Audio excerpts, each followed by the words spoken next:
നമസ്കാരം. നടുവേദന കൊണ്ട് ബുദ്ധിമുട്ടുന്നവരാണ് നമ്മളിൽ പലരും. നടുവേദന കൊണ്ട് ഡോക്ടറെ സമീപിക്കുമ്പോൾ ഡോക്ടർ എക്സ്റേ നോക്കി പറഞ്ഞു തരുന്ന ഒരു പ്രോബ്ലമാണ് ഈ ഡിസ്കിനകൽച്ച ഉണ്ട് എന്ന് പറയുന്നത്. ഈ ഡിസ്കിനകൽച്ച എന്ന് പറയുന്നതാണ് ഇൻ്റർവെർട്ടിബിൾ ഡിസ്ക് പ്രൊലാപ്സ് എന്നതാണ് ഡോക്ടർ ഉദ്ദേശിക്കുന്നത്. നമ്മുടെ സ്പൈൻ ആണ് ഈ കാണുന്നത്. ഈ സ്പൈനിൻ്റെ ഇൻഡിവിജ്വൽ വേർട്ടിബ്ര ആണ് ഈ ഓരോ ഇൻഡിവിജ്വൽ ബോണായിട്ടുള്ളത് കാണുന്നത്.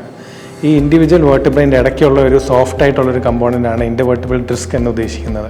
നടുവേദന ഈ ഇൻ്റർവെർട്ടിബിൾ ഡിസ്ക് പുറത്തോട്ട് വരുമ്പോൾ ഉണ്ടാകാം.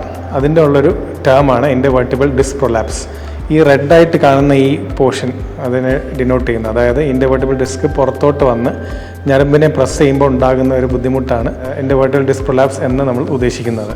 അതായത് ഇൻ്റർവെർട്ടിബിൾ ഡിസ്ക് പ്രൊലാപ്സ് കൺഫേം ചെയ്യുന്നതിനായി നമുക്ക് MRI ലംബാർ സ്പൈൻ എടുത്താലേ കൺഫേം ചെയ്യാൻ പറ്റത്തുള്ളൂ. MRI എടുക്കുമ്പോൾ ഈ ഡിസ്ക് പ്രൊലാപ്സിൻ്റെ സിവിയറിറ്റി എത്രത്തോളം ഉണ്ടെന്ന് നമുക്ക് മനസ്സിലാവും.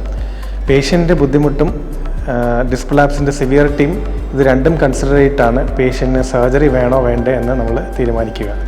Thank you.